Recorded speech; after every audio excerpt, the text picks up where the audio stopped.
So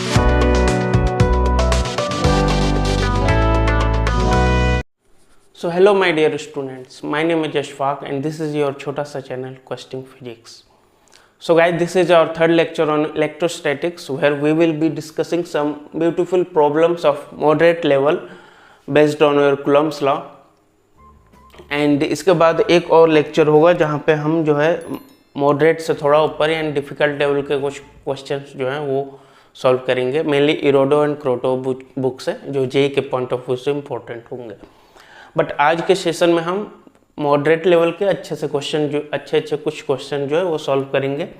and my suggestion will be, before I begin solving any question, I will suggest you कि आप जो है video को एक बार पॉज कर लें, क्वेश्चन को जो है खुद सॉल्व करने की कोशिश करें. ठीक है, एटलीस्ट 2 बार तो ट्राई जरूर करें. ठीक है, अगर 2 बार में हो जा रहा है तो भी अच्छी बात है, नहीं भी हो रहा है तो भी इसमें कोई बुरी बात नहीं है. अगर नहीं हुआ तो आपको कुछ सीखने को ही मिलेगा. आप क्वेश्चन को सॉल्व करें, उसके बाद जो है अपना वीडियो को आप वापस से जो है प्ले करें एंड मैच कराएं कि वो आंसर जो है और मेथड जो है मैच कर रहा है या नहीं. ठीक है, सो बिना किसी देर के let's start. Here goes our first question. एक बार देख लेते हैं, बहुत ज़्यादा टफ नहीं है ये क्वेश्चन जो है. इस क्वेश्चन को हम बेसिकली 2 तरीके से सॉल्व कर सकते हैं, बट अभी हम क्या है, अभी हम कूलम्ब्स लॉ पढ़ रहे हैं ना, तो कूलम्ब्स लॉ का यूज़ करके हम इस क्वेश्चन को सॉल्व करेंगे. एंड फर्दर जो है इस क्वेश्चन को हम आगे जब हम इलेक्ट्रिक पोटेंशियल एनर्जी जब कैलकुलेट करेंगे वहाँ पर हम इस क्वेश्चन को एक लाइन में हो जाएगा ये question using potential energy formula. ठीक है, तो देख सकते हैं आप ये क्वेश्चन.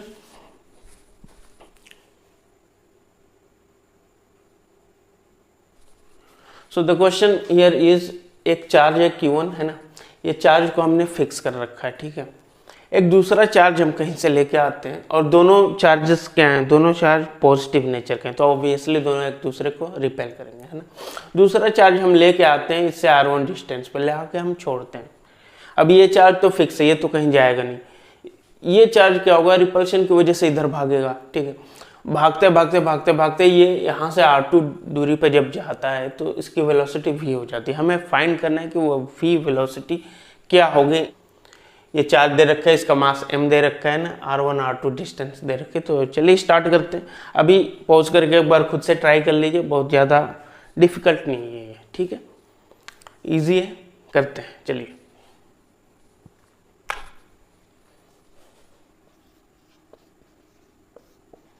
तो इसमें इतना तो पता है हमें कि इसमें जो कूलम्ब फोर्स लगेगा that will B k Q1 Q2 by R² और ये x² जो भी मान लो. ठीक है, एंड इस फॉर्मूला से ये तो पता चल गया कि जो फोर्स है दैट इज प्रोपोर्शनल टू 1/में और x².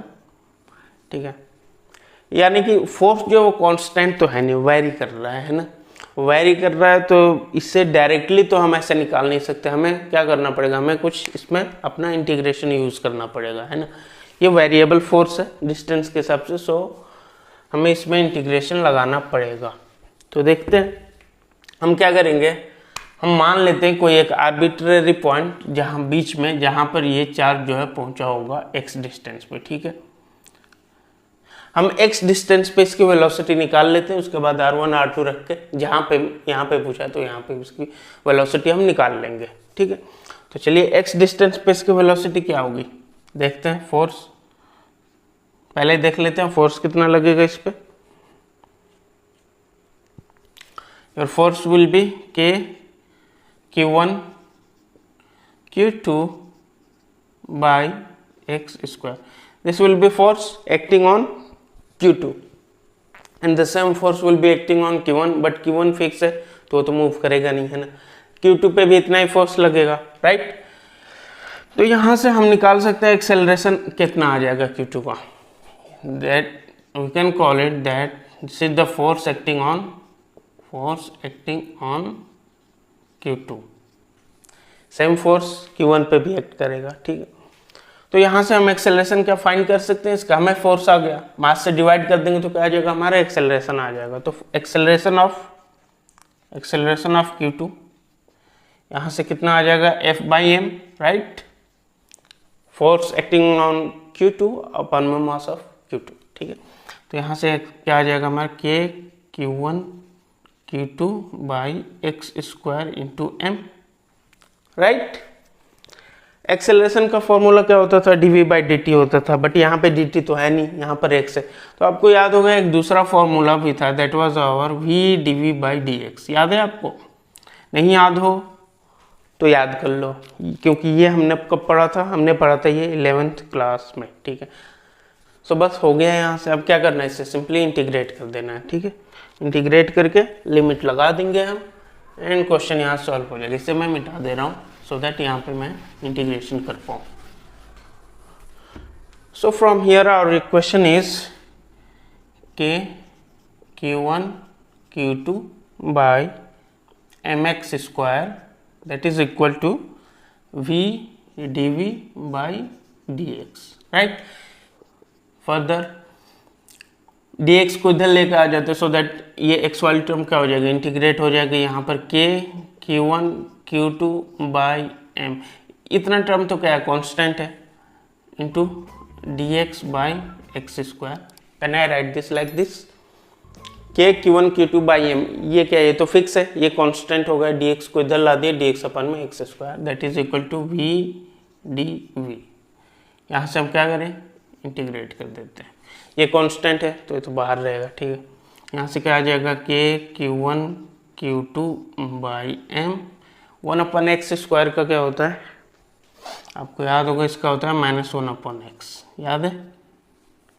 1/x का डिफ्रेंशिएशन होता था -1/x स्क्वायर, उसका रिवर्स हमने कर दिया, क्या आ जाएगा 1/x स्क्वायर का इंटीग्रेशन -1/x, और इसका कितना आ जाएगा v स्क्वायर बाई 2, याद है।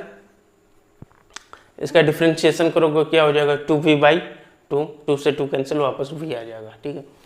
तो रिवर्स मार के भी हम लोग क्या कर सकते हैं, चेक कर सकते हैं। अब इसमें लिमिट क्या लगाएंगे ये बताओ, लिमिट इसमें कहाँ से कहाँ तक लगाएंगे, R1 से R2 तक, राइट। R1 से R2 तक, हमें R2 की तो R2 पे तो इसकी वेलोसिटी फाइंड करनी है, इसलिए R1 से R2 तक लगा दिया। अच्छा R1 पे था तो इसकी वेलोसिटी कितनी थी, यहाँ पे हमने जस्ट अभी वहाँ पे छोड़ा था तो वहाँ पे इसकी वेलोसिटी कितनी थी, 0 थी। R2 पे पहुँचे तो इसकी वेलोसिटी कितनी है, v है, जो कि हमें फाइंड करनी है। तो यहाँ से आ जाएगा बच्चों k q1 q2 by m, इसमें क्या आ जाएगा 1/- में R2 प्लस 1/में R1, तो ऐसे लिख सकते हैं 1/में R1 माइनस 1/में R2 which will be equal to your v square by 2, 0 वैसे ही कैंसिल हो जाएगा, है ना। तो यहाँ से v की वैल्यू क्या आ जाएगी, v will be equal to 2 को 2 इधर आ जाएगा, यहीं पे देख लेते हैं, 2 इधर आ गया, यहाँ से so this will be our velocity of q2 charge at r2 distance, है ना। so इसमें क्या था, इसमें बस थोड़ा सा हमें इंटीग्रेशन की जरूरत पड़ी थी, है ना, बाकी कोई खास इसमें था नहीं। अच्छा, अगर सेम क्वेश्चन को जब मैं इलेक्ट्रिक पोटेंशियल से अगर मैं सॉल्व करूंगा तो वहाँ पे डायरेक्ट ही आंसर निकल के आएगा, है ना, क्योंकि फॉर्मूला डायरेक्ट वहाँ पे हम पुट करेंगे और आ जाएगा। आपको याद होगा जैसे हम 11th में करते थे या 10th में भी किए थे, वर्क पावर एनर्जी चैप्टर हमने पढ़ा, तो वहाँ पे कितनी आसानी से जो है काइनेटिक्स के प्रॉब्लम्स जो है वो हम उसमें पोटेंशियल एनर्जी, काइनेटिक एनर्जी का यूज़ करके कितने आसानी से छोटे में सॉल्व कर लिया करते थे, याद होगा आपको। जैसे कि किसी बॉल को हमने छोड़ा ऊपर से, है ना, वो नीचे गया, उस टाइम पे उसकी वेलोसिटी क्या हो गया, एक तो काइनेटिक से निकाल लो या फिर डायरेक्ट आप एनर्जी का यूज़ कर लो, mgh equal to half mv square, तो वहाँ से वेलोसिटी आ जाती थी, सिंपल है ना। सो जस्ट लाइक दैट यहाँ पर भी हम क्या करेंगे, जब आगे जब हम पोटेंशियल एनर्जी पढ़ेंगे, इलेक्ट्रिक पोटेंशियल एनर्जी, तब यहाँ पे हमें ये इंटीग्रेशन की जरूरत नहीं पड़ेगी, डायरेक्टली हम ये आंसर लिख देंगे, ठीक है। वो मैं दिखा दूंगा कैसे करते हैं, ठीक है। So this was our first question, not so much difficult. अब चलते हैं अब दूसरे एक क्वेश्चन पे। So here is our next question, that is our second question.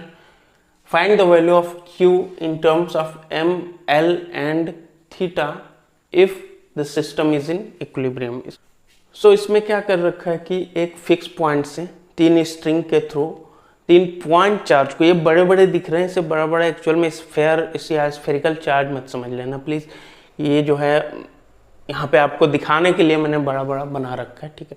तो 3 क्या है, ये पॉइंट चार्ज हैं जिनका मास जो है सबका m है एंड सब पे चार्ज कितना है +q, है ना।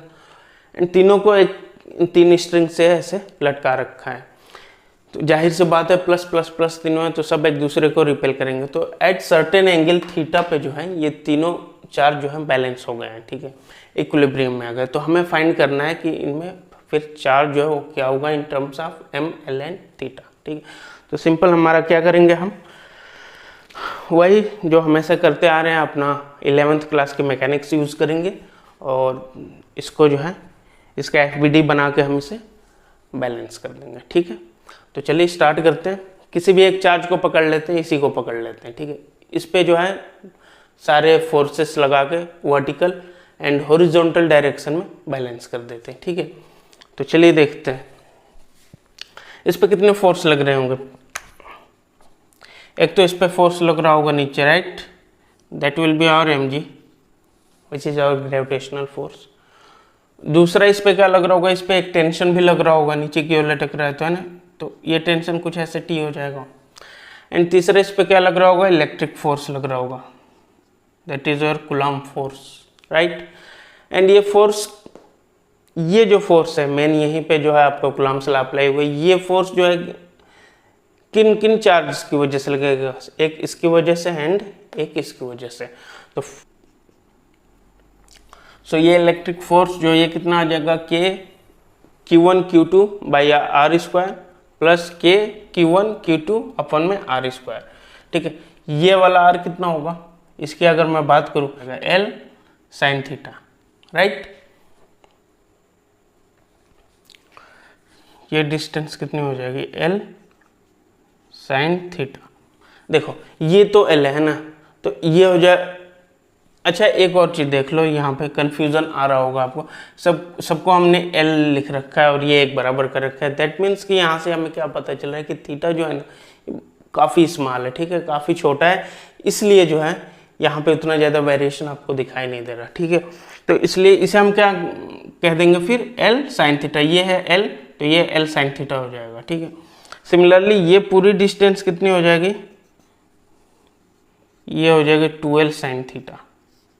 एक तो ये समझने वाली चीज़ थी। चलिए अब हमें ये डिस्टेंस पता चल गया चार्जेस के बीच का, तो हम आराम से यहाँ पे अपना इलेक्ट्रिक फोर्स जो है कूलम्ब फोर्स वो निकाल सकते हैं, कैलकुलेट कर सकते हैं।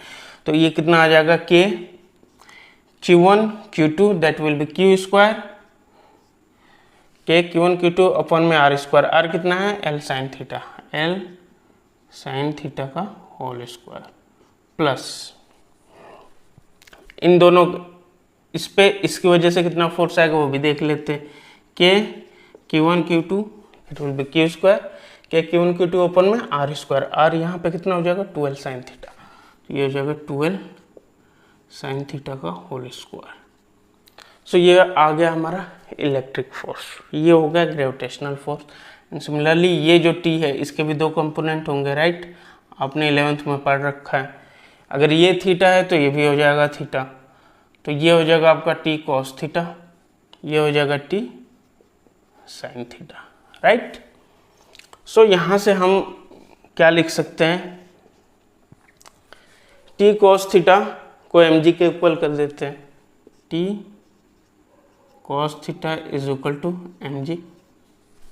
वर्टिकल डायरेक्शन में यही तो 2 फोर्स हैं, एक t cos थीटा एंड एक mg है, दोनों एक दूसरे के अपोजिट डायरेक्शन में, दैट्स व्हाई हमने इसे बैलेंस कर दिया। हॉरिजॉन्टल डायरेक्शन में भी बैलेंस कर देते हैं। हॉरिजॉन्टल डायरेक्शन में कौन सा फोर्स है, कि ये फी एंड एक ये t साइन थीटा है, simple, t sine theta is equal to fe को हम क्या लिख सकते हैं, k, ये लिख सकते हैं। इसमें से k q स्क्वायर अपन में l square sine square theta हम कॉमन ले लेते हैं, k q स्क्वायर अपन में l square sine square theta, ये हमने क्या कर लिया, ये हमने कॉमन ले लिया, तो यहाँ पे क्या बचा 1 plus k q square upon में l square sine square theta बाहर चला गया, तो बचा क्या, यहाँ पे 1/4 बचा सिंपली। तो यहाँ पे simply we can write 1/4 and इसे जोड़ देंगे तो क्या हो जाएगा 5/4, तो यहीं पे डायरेक्ट लिख दे रहा हूँ मैं, ये हो जाएगा 5/4। ठीक है, अब हमें क्या करना है, कुछ नहीं करना है यार, अब डिवाइड कर दो, टी से टी कैंसिल हो जाएगा, हमें क्यू चाहिए, क्यू आ जाएगा किसके टर्म में, क्यू हमारा निकल के आ जाएगा आपका m l n q theta के टर्म में। तो चलिए कर देते हैं डिवाइड। तो यहाँ से क्या आ जाएगा, tan theta is equal to, इसे लिख सकते हो आप 1/4πε0। ठीक है, तो पहले से इधर भेज देते हैं, हमें क्यू की वैल्यू चाहिए, इसे इधर भेज देते हैं। तो क्या आ जाएगा यहाँ पे 4 tan theta L square sine square theta into mg, ये इधर आ गया, अपॉन में 5k is equal to q square. Clear? So from here we can write, इसे हम लिख सकते हैं 1/4πε0, 1/4πε0। तो 4πε0 कहाँ आ जाएगा, ऊपर आ जाएगा, तो ऊपर ही हम यहाँ पे क्या कर देंगे 4πε0। ठीक है, तो यहाँ से आ जाएगा हमारा, यहाँ से Q की वैल्यू कितनी आ जाएगी, 16 है, इसका 4 जो है बाहर आ जाएगा, right. L square sine square theta, ये निकल के आ जाएगा L साइन थीटा। और कुछ बच रहा है, नहीं बच रहा, जो बच गया उसे ब्रैकेट में डाल दो, πε0/5 tan theta into mg।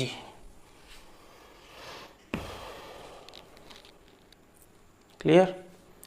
So this should be your charge to balance this system.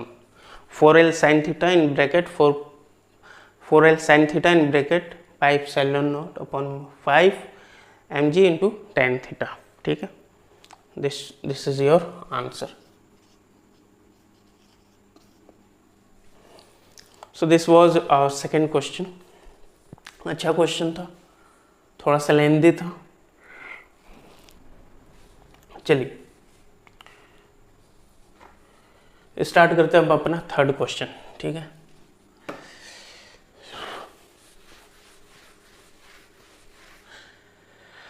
So here is our third question and believe me guys, ये जो क्वेश्चंस है ना, ये they perfectly match with your JEE advance level questions. Okay, ये question जो है काफ़ी इधर उधर से मैं ढूंढ के कुछ अपनी ओर से बना के जो है ये क्वेश्चंस लेके आता हूँ, जो शायद अच्छे अच्छे चैनल्स पे पर भी ना मिले आपको। ठीक है, सो प्लीज़ अगर क्वेश्चन अच्छा लगे so please like and share this video.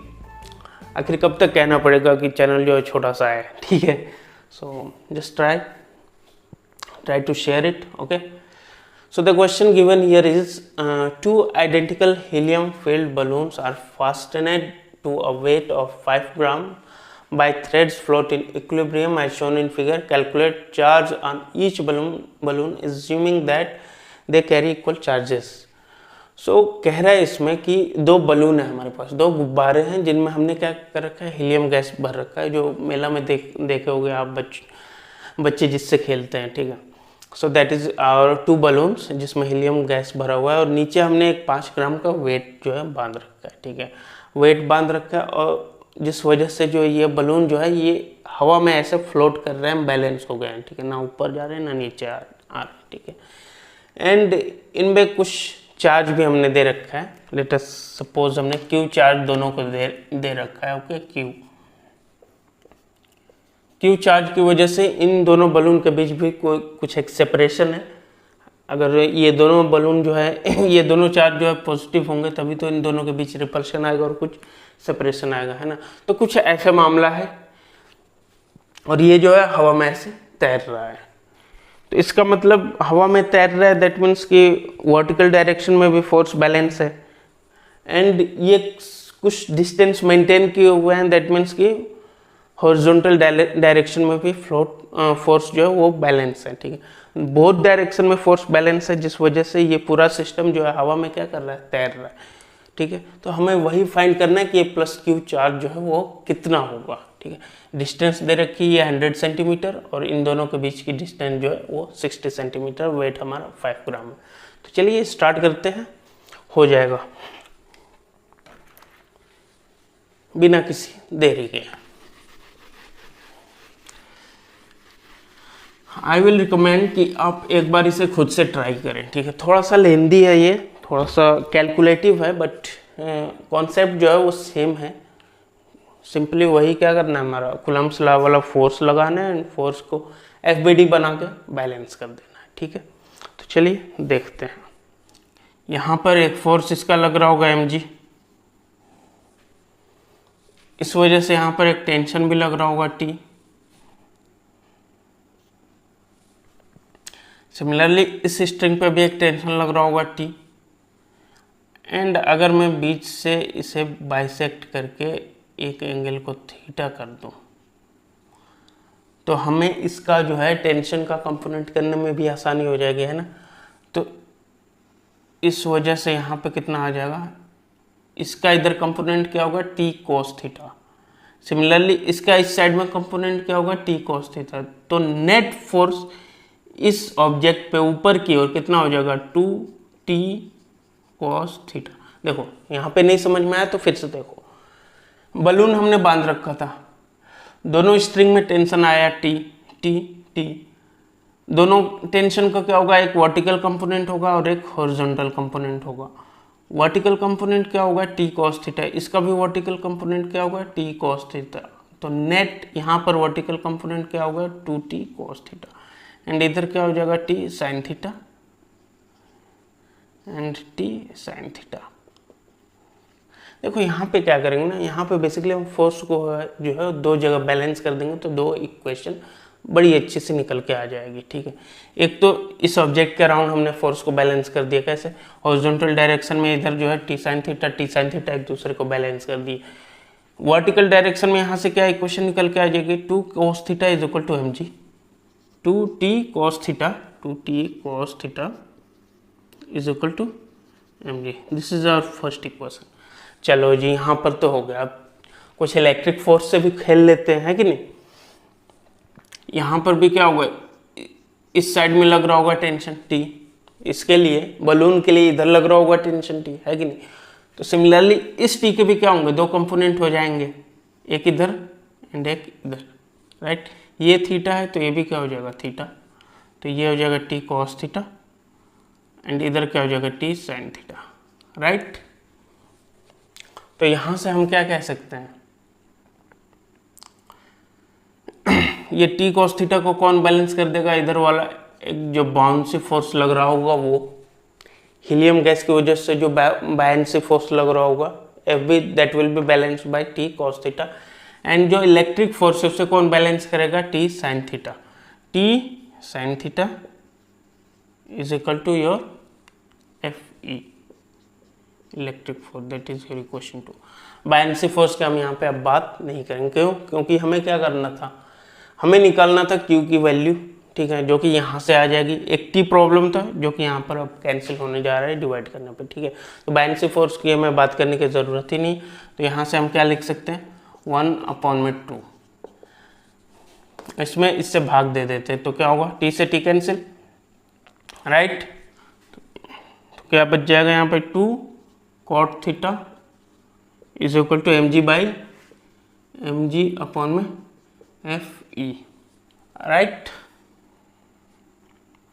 सो यहाँ तक क्लियर है, यहाँ तक क्लियर है। किसी को किसी तरह का कोई भी डाउट हो just comment down guys, I will definitely answer your question, okay. चलिए आगे बढ़ते हैं फिर। cot थीटा आ गया, cot थीटा हम क्या यहाँ से निकाल सकते हैं, आ ही जाएगा। cot थीटा क्या होता है आपका बेस अपन में परपेंडिकुलर, tan थीटा होता था परपेंडिकुलर अपन में बेस, तो cot थीटा क्या हो जाएगा बेस अपन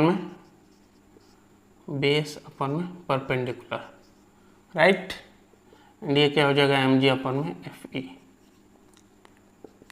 ये मैंने क्यों लिखा, क्योंकि हमें बेस जो है वो नोन नहीं है। तो क्या बेस यहाँ से आ जाएगा, आ जाएगा। बेस क्या होगा आपका ये 100 का स्क्वायर अंडर रूट 100 का स्क्वायर माइनस 30 का स्क्वायर, ये 30 हो जाएगा ना, हाफ। फुल 60 था तो ये 30। तो बेस यहाँ पर साइड में हम कैलकुलेट कर लेते हैं। बेस क्या आ जाएगा, अंडर रूट 100 का स्क्वायर माइनस 30 का स्क्वायर। यह आ जाएगा आपका अंडर रूट, ये हो जाएगा 10,000, ये होगा 900, तो यह हो जाएगा 9100। यहाँ से 10 बाहर आएगा, 10 root 91। Okay, that will be your base. Perpendicular हमें नोन है, दैट इज योर 30। ठीक है, चलिए 2 इंटू बेस क्या कितना है 10 और रूट 91 अपन में। अच्छा, मैं यहाँ पे सेंटीमीटर में था, सेंटीमीटर में ही लिखे जा रहा हूँ, मीटर में चेंज नहीं किया यार। यहाँ पे ज़रूरत है भी नहीं, क्यों? क्योंकि ये रेशियो है, रेशियो किसी में भी कर लो कट ही जाना है। ठीक है, तो यहाँ से ये कैंसिल हो जाएगा, ये हो जाएगा 2 रूट 91 अपॉन में 3। क्लियर? यहाँ पर mg कितना हो जाएगा आपका, मास दे रखा था 5 ग्राम, 5 ग्राम, तो इससे हम केजी में कन्वर्ट कर देंगे into 10 raise to the power minus 3। 5 into 10 to the power minus 3, that is your 5 kilogram into 10, जी की वैल्यू 10 लेके चलते हैं अपॉन में। एफ ई को क्या लिखेंगे हम, के क्यू स्क्वायर, के क्यू स्क्वायर, क्यू इस पे है, क्यू इस पे, के Q1 Q2 by are square. दोनों के बीच की डिस्टेंस कितनी है, 60 सेंटीमीटर। तो अपॉन में आर स्क्वायर, 60 सेंटीमीटर को 0.6 का स्क्वायर लिख सकते हैं, राइट? तो ये कितना आ जाएगा 5 इंटू 10 टू पावर माइनस 2, इसे सिंपली लिख लेते हैं फिर 0.05 अपॉन में के क्यू स्क्वायर, ये हो जाएगा 0.36 ऊपर आ जाएगा इंटू 0.36 अपॉन में के क्यू स्क्वायर। के को क्या लिख सकते हैं 9 into 10 to power 9 into q square. Clear है? And that is equal to this 2/3 under root 91। So यहाँ से जब हम कैलकुलेट करेंगे आगे तो Q की वैल्यू जो है वो आ जाएगी 5.6 into 10 to power minus 6 coulomb. ठीक है, एंड साथ में क्या आएगा प्लस माइनस, रूट है तो। ठीक है, अब ये मत समझ लेना प्लीज़ कि एक प्लस हो गया एक माइनस हो गया, नहीं नहीं नहीं, प्लस होंगे तो दोनों क्या होंगे प्लस होंगे, माइनस होंगे तो दोनों क्या होंगे माइनस होंगे। ठीक है, क्योंकि चार्ज क्या है अपना Q है। ठीक है, जरूरी नहीं अगर प्लस है तो दोनों प्लस, अगर माइनस है तो दोनों minus. I hope this is clear now. जिन्होंने ट्राई किया था और जिनका ये सेम आंसर आ गया तो वो कमेंट करके बताएं जरा, देखते हैं कितनों का सही हुआ है। And now let us move to our next question. वापस से आते हैं, जैसा क्वेश्चन शुरुआत में हमने किया था एक इंटीग्रेशन वाला, फिर से एक इंटीग्रेशन का क्वेश्चन करते हैं and then we will close this session. And कल जो है इस थोड़ा सा इस और लेवल जो है अपना अपग्रेड करेंगे and that will be our last lecture on your Coulomb's law. And वहाँ से हमारा कूलम्ब्स लॉ खत्म हो जाएगा and then we will move to our next topic. Okay, is that clear? Okay, चलिए शुरू करते हैं अपना लास्ट क्वेश्चन।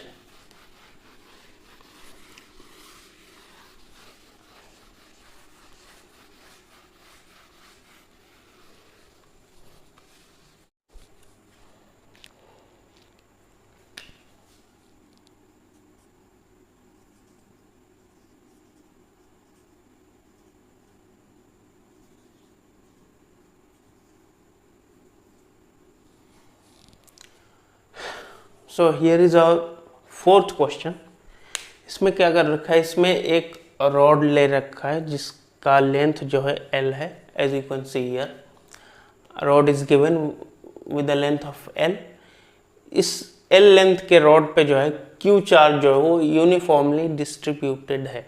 अच्छा देखो, ये जो चार्ज का जो डिस्ट्रीब्यूशन है ये 3 तरीके से होता है आपका, एक तो लीनियर होता है और एक सरफेस होता है और एक वॉल्यूमेट्रिक होता है। ठीक है, लीनियर वाले को हम लैम्डा से डिनोट करते हैं, सरफेस को सिग्मा से। ठीक है, तो जो लैम्डा है वो बेसिकली होता क्या है, lambda is your total charge upon में टोटल लेंथ, सिंपल।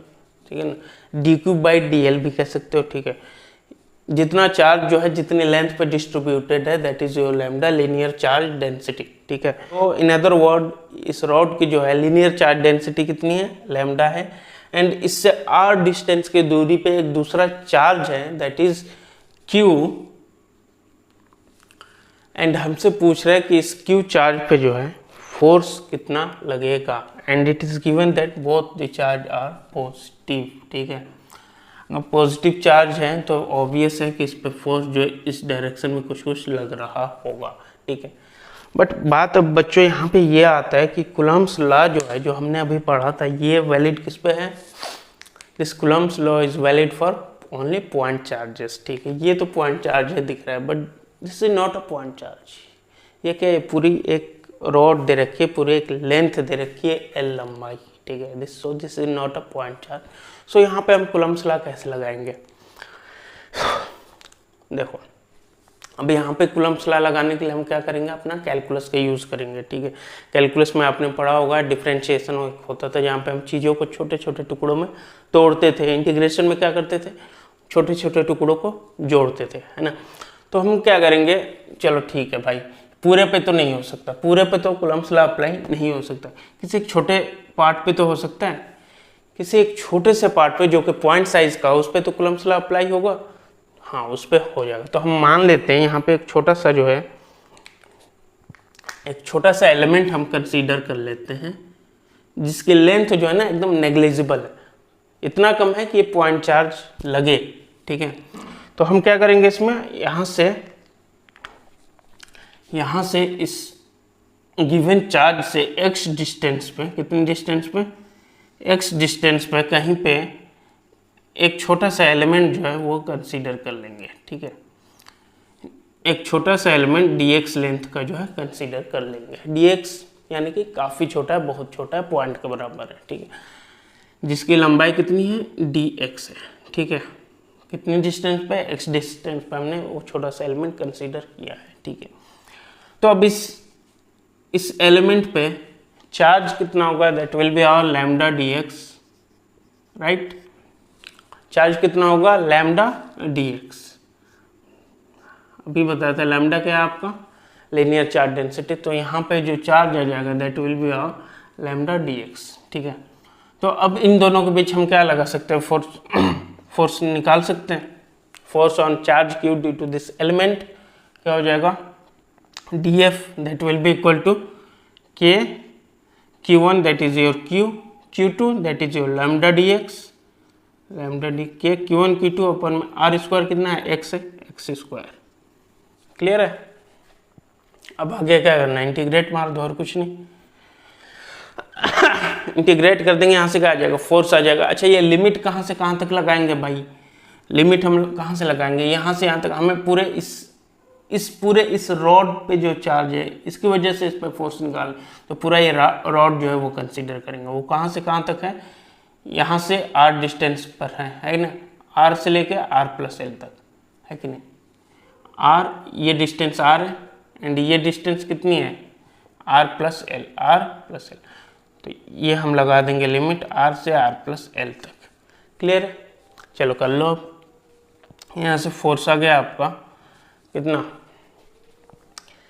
K जो है कांस्टेंट है, Q जो है कांस्टेंट है, लैम्डा जो है वो भी कांस्टेंट है।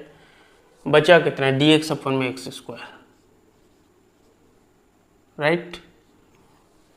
इस पे ये जो है r से r प्लस एल है।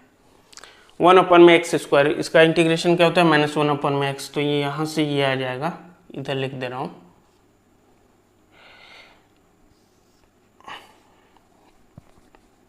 K Q लैम्डा ब्रैकेट में -1 अपन में x, limit r to r plus L, K Q lambda.